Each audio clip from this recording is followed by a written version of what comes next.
natural language processing, where we are like dictating something, and the system is using those words to better give us a appropriate response. Also, we can find it in recommendation systems and computer vision. So yeah, that's pretty much that. If we go further on, we can see a short example of how does embeddings does it, looking at it from a perspective of one coder. So you have some array of words, all different words, and under that you can see a short function which searches through all the words and somehow finds those that are similar, like based on the key index. And then at the end, you get those words that are pretty much close in that continuous space, that are pretty much close to each other.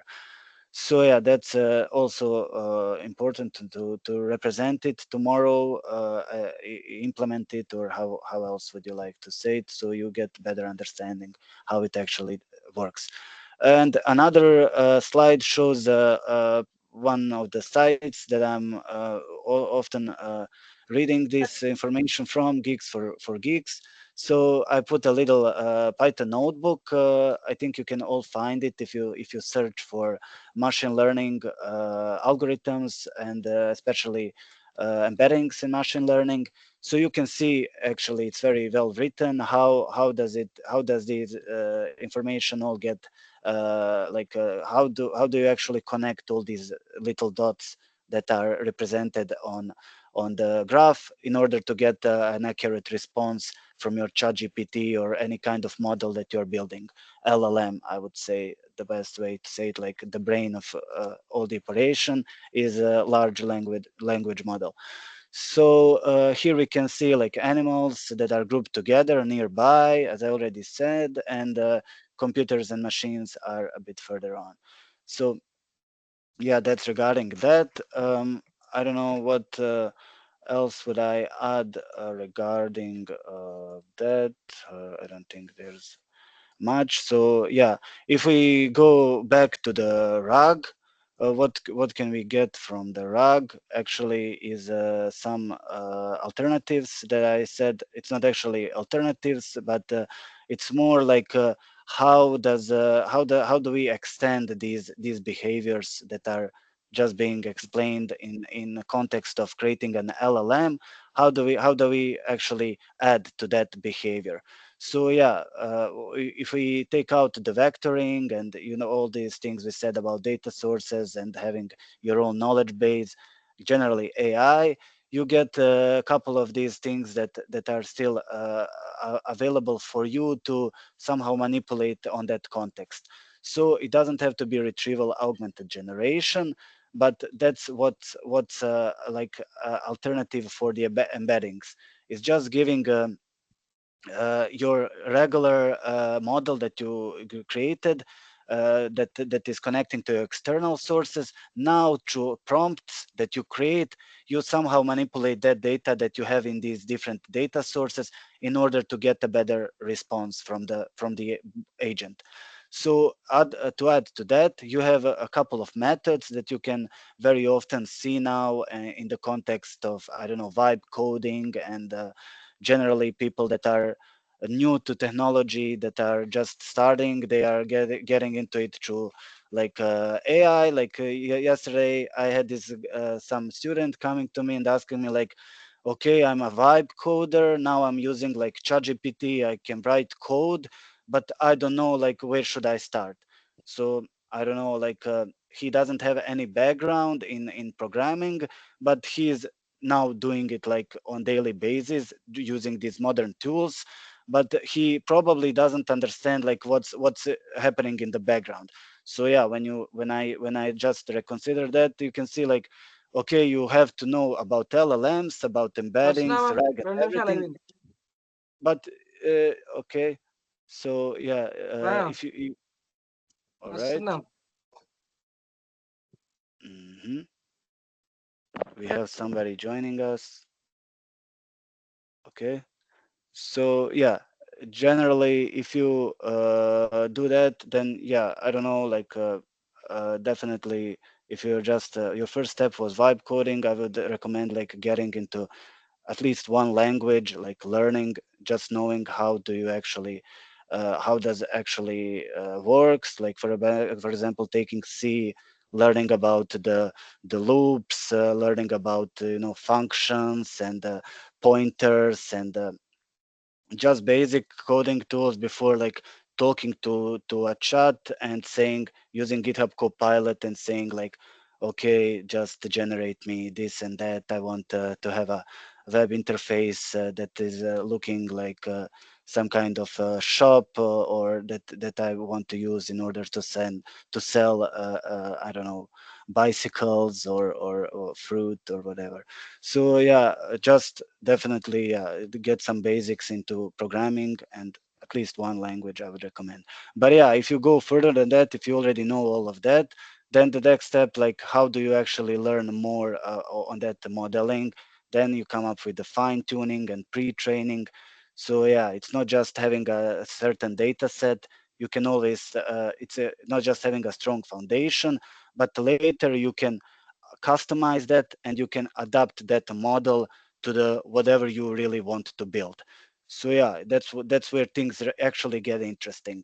If you go like from that thing that was developed in 2024, now as we go further on, we can see like people just making it like much more flexible, with allowing it like through all these tools that are being developed later on, to customize it and to adapt to all the different case scenarios that we find out while developing our products or ideas, or how else you would like to call it. So yeah, this is the actual, whoops, this is actual rag, how it looks on like a presentation and on that diagram.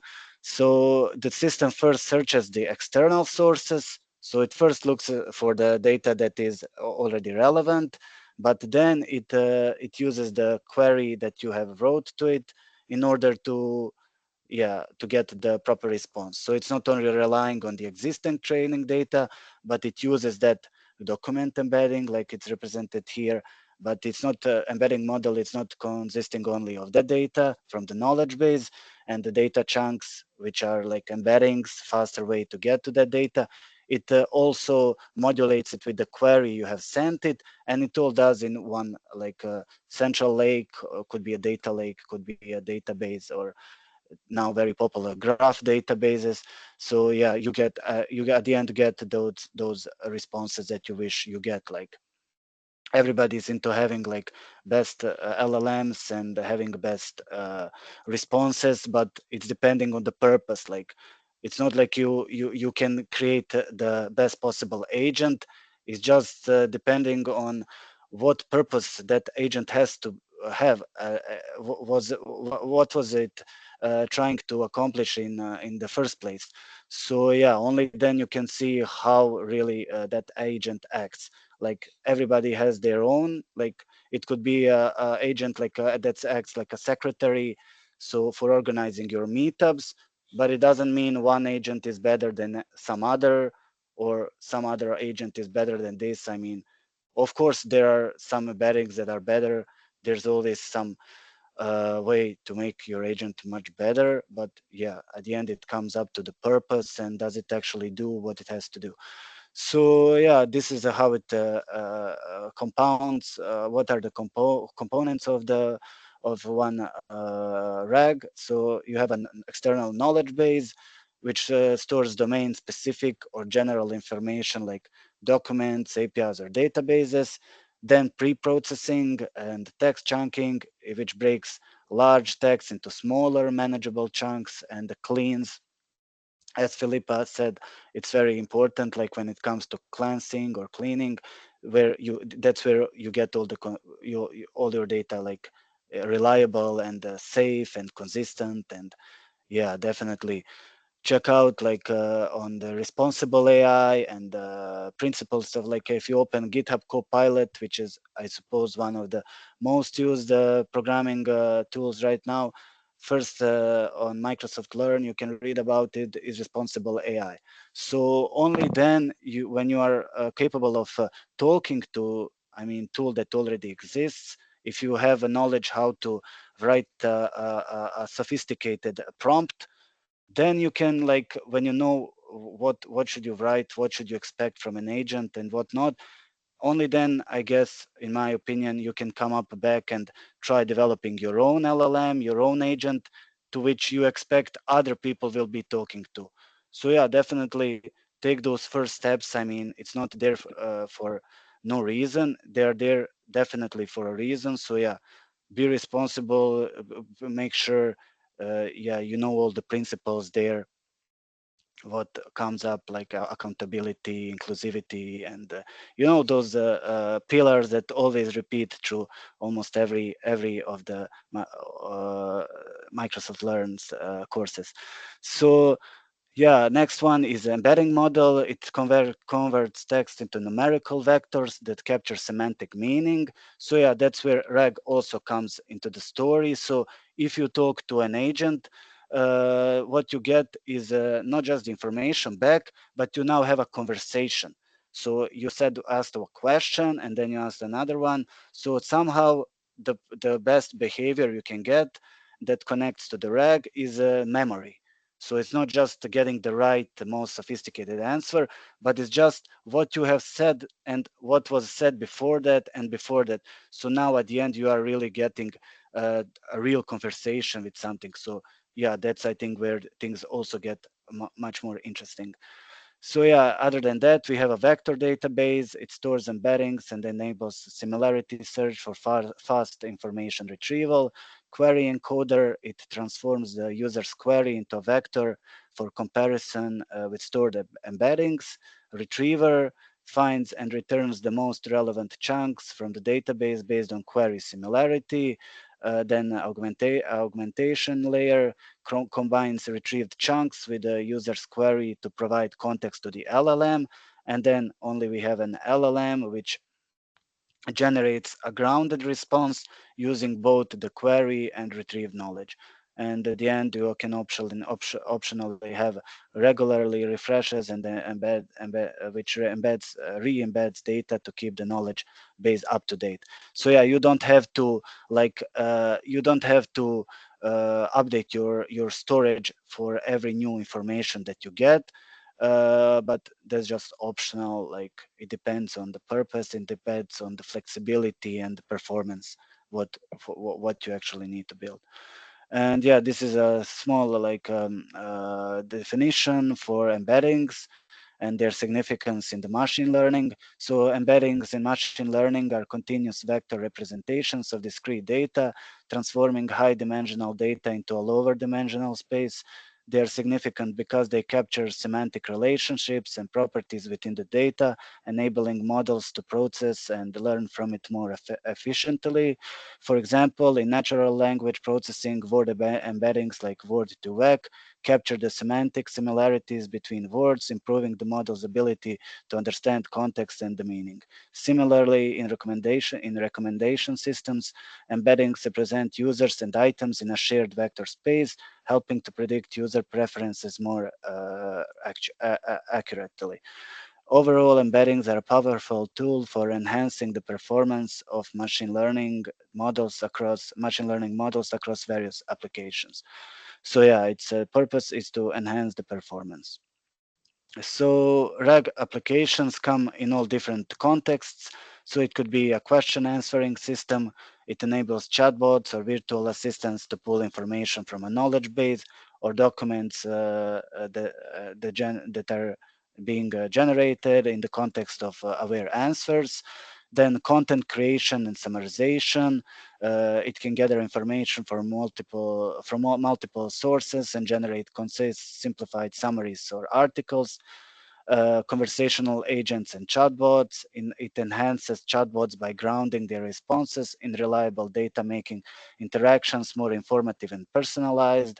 Information retrieval goes beyond traditional search by retrieving good documents and generating meaningful summaries of their content. And the educational tools and resources provide students with explanations, diagrams, or multimedia references tailored to their queries. So yeah, that's what's interesting about RAG. You can find them in all different contexts, and I know some of popular tools I use actually are LangChain, and previous to that was semantic kernel. And yeah, I think today you have even more of such solutions that are offering. So yeah, definitely check it out.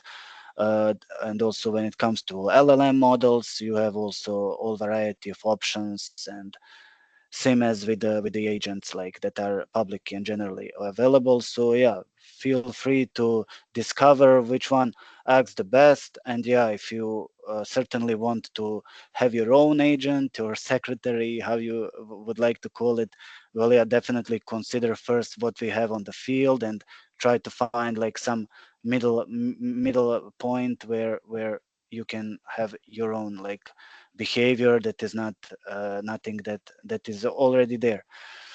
So yeah, I don't know. I use also Perplexity sometimes, and ChatGPT, but also DeepSeek and some LLMs like Mistral, Olama, and definitely don't forget the Hugging Face.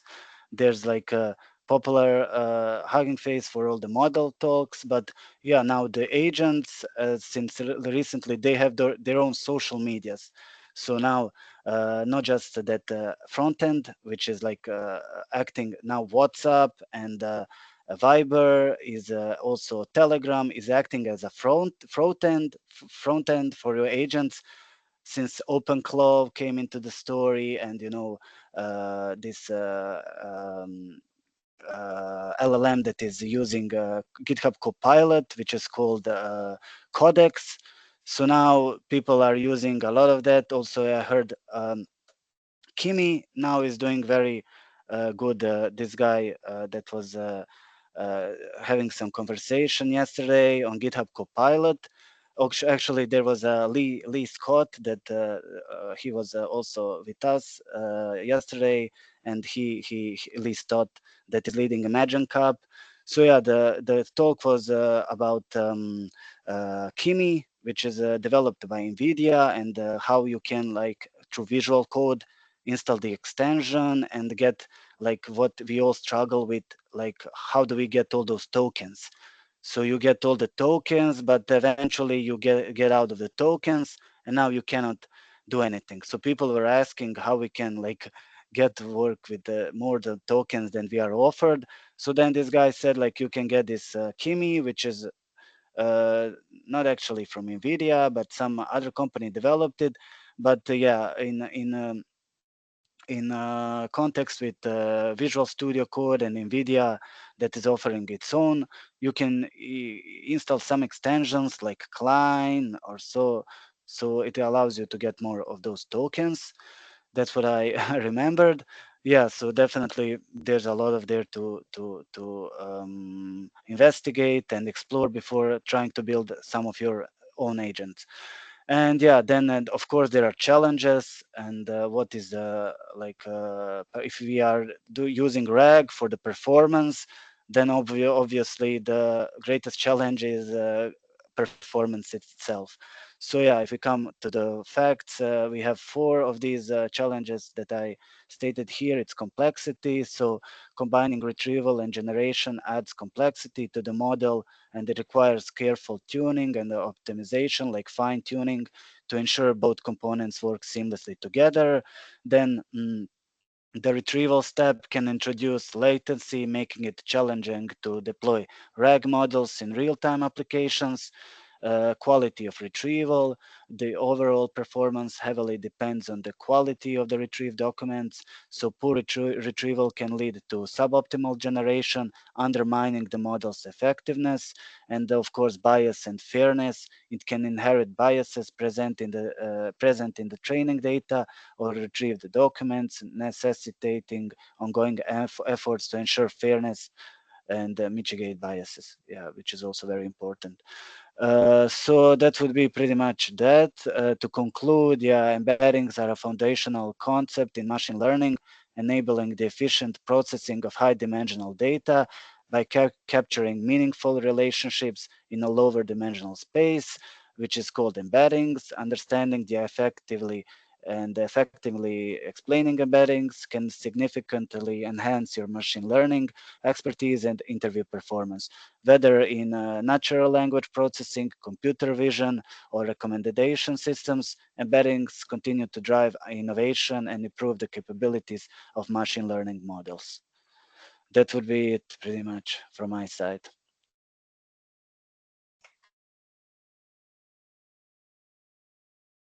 Okay. That's excellent. Thank you.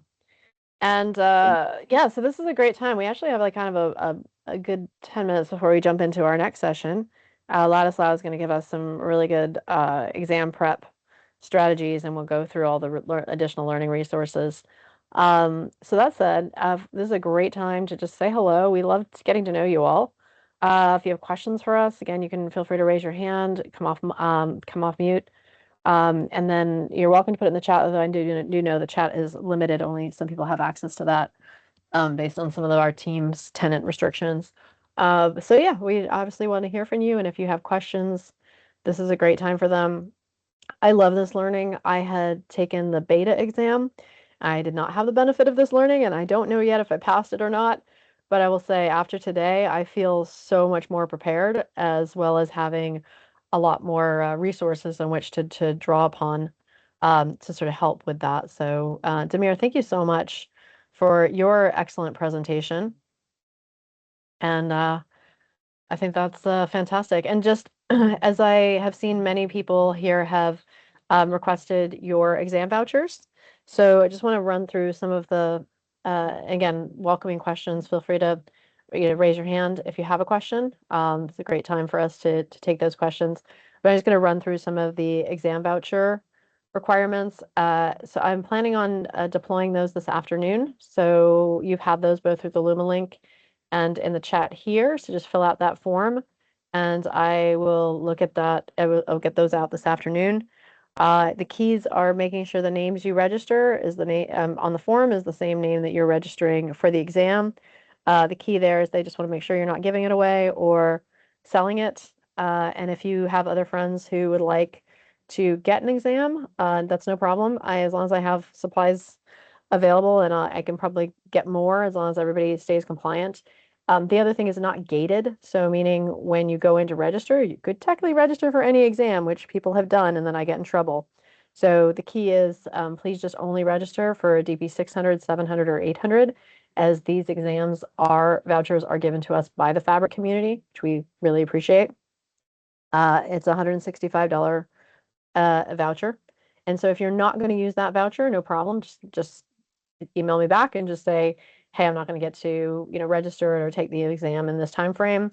That is not a problem. I also had someone ask me to say, hey, I really want to study for this, and I'd feel much more prepared to take it later in the summer. To which my response was, I do not know if I'll have vouchers later in the summer. I get them in tranches, and I'm still kind of actively a student ambassador, although I'll be offboarding in that role at the end of June. So what I would suggest is do your best to take it. The deadline's going to be there's an earlier deadline to register your voucher, and then I believe June 17th is the date by which to take the exam. Take it as a practice exam, even if you don't quite feel ready. That's okay. The requirements here is not that you pass the exam. The requirements are that you register for the correct exams and you use your name. And then if you're not going to use it, you return it. So it's okay if you fail. Like we would love you to win, we'd love you to pass, but that is not a compliance requirement. So if you really are just like not really sure if you're going to be fully prepared, don't worry about it. I would just say just take it as a practice exam because it's been gifted to you and you've obviously put in the energy and effort to be here today with us. So that's my thought about that. And you don't again, you don't have to. But trust me, the thing I like about these exams is, and I'll just sort of say, I have failed many an exam that are these certification exams, and I'll be honest, I don't care. A lot of times it's because I get vouchers that are going to expire in a very short time, or I left it for a while and forgot about it, and then was like, oh, I have to take this, I have to use it, and then I leave myself with 2 days to sit an exam.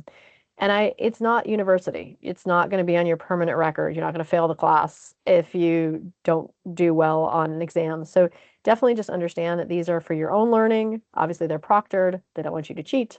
But if you need to take an exam a couple times before you pass it, that just is what it is. So don't have any fear of not passing an exam. Although I do think with a little bit of preparation as you're all here, I think you guys will all do really, really great. I think the big things that go over are the JSON, understanding all the JSON commands, what they do, when they use them. You'll have a lot of drag and drop of how to write particular SQL queries and understanding the concepts that we've got about embeddings, vector, indexing, MCP, RAG, those general concepts. API, and then security. Just all, having that basic security vocabulary, you guys will all do fantastic. Demir, do you have anything to add to what I was just saying? Nope. That would be all pretty much. Thank you all for attending and looking forward to meet you at the next session at the end of May. So yeah, also see you at Yeah. the Oh, next session. yeah. So two more things. So we've got session 5 with Ladislao, who actually just joined us Okay. here. And we're going to really talk about the exam taking strategies. And he is someone who has taken many an exam and passed every time on the first go. So he's going to tell us kind of his secrets to success, and then I'm going to share additional resources for that study prep with all of you. And but also to remind you that we do have, so we as student ambassadors, because we have a mix of ambassadors and professionals uh, who are leading these sessions. This one was particularly so that you're all helping us get credits that we're kind of required to do events, and so that kind of brings us here. And so thank you all because you help us meet our quarterly requirements. And so this one is on Teams. The next one we're going to do, you'll actually get to see more of our faces. We will actually be on YouTube next time, and we're going to sort of. The reason I like YouTube is just it makes my replays so much cleaner because they're right there. Whereas with these, I have to like chase down the links and then put them somewhere, and it's a lot of effort post event to sort of put together the replays. Whereas I like YouTube, and then just I feel like it's more generally available on YouTube thereafter. So and then also invite you if you go to the Luma and you just click on any of our speakers, that will connect you to their LinkedIn profile. And part of what we're doing here is building community. So definitely encourage you to connect with all the speakers and add them to your community. People have said, hey, how do I hear about other voucher opportunities and other things? And I think my advice to that is just stay connected to the community. And LinkedIn is a great forum for that. Other people also have Substacks and YouTube and X and Instagram. And so just being part of the community is going to get you a lot more access. You'll see things out of the corner of your eye or, straightforward, like they're out there.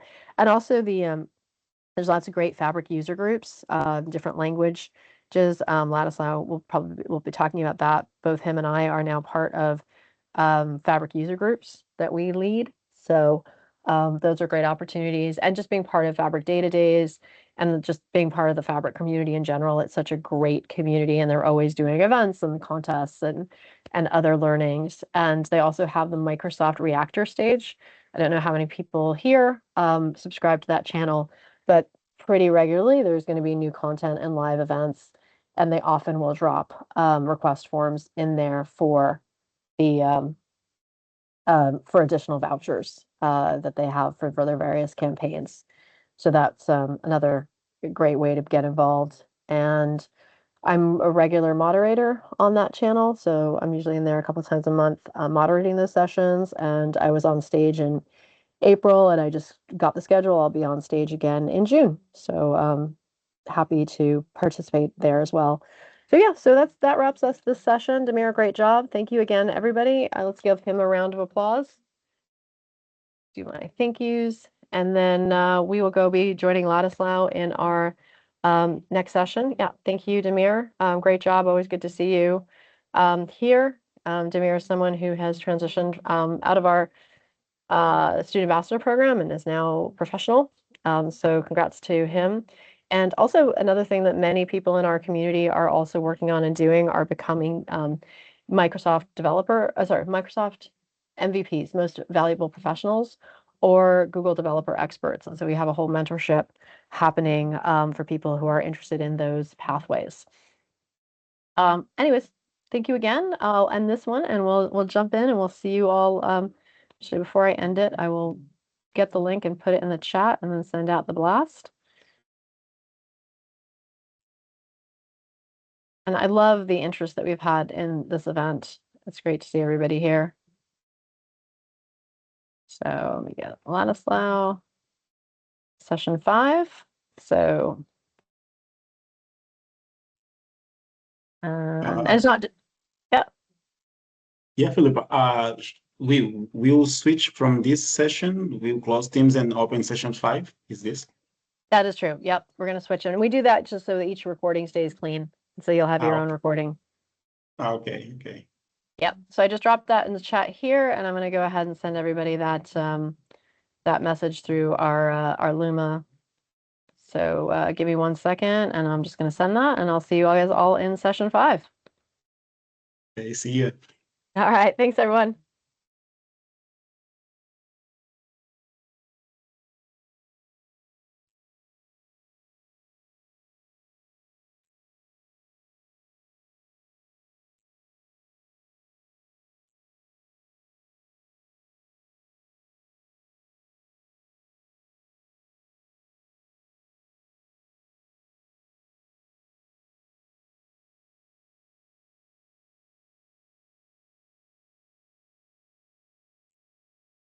All right. See you all there in a second.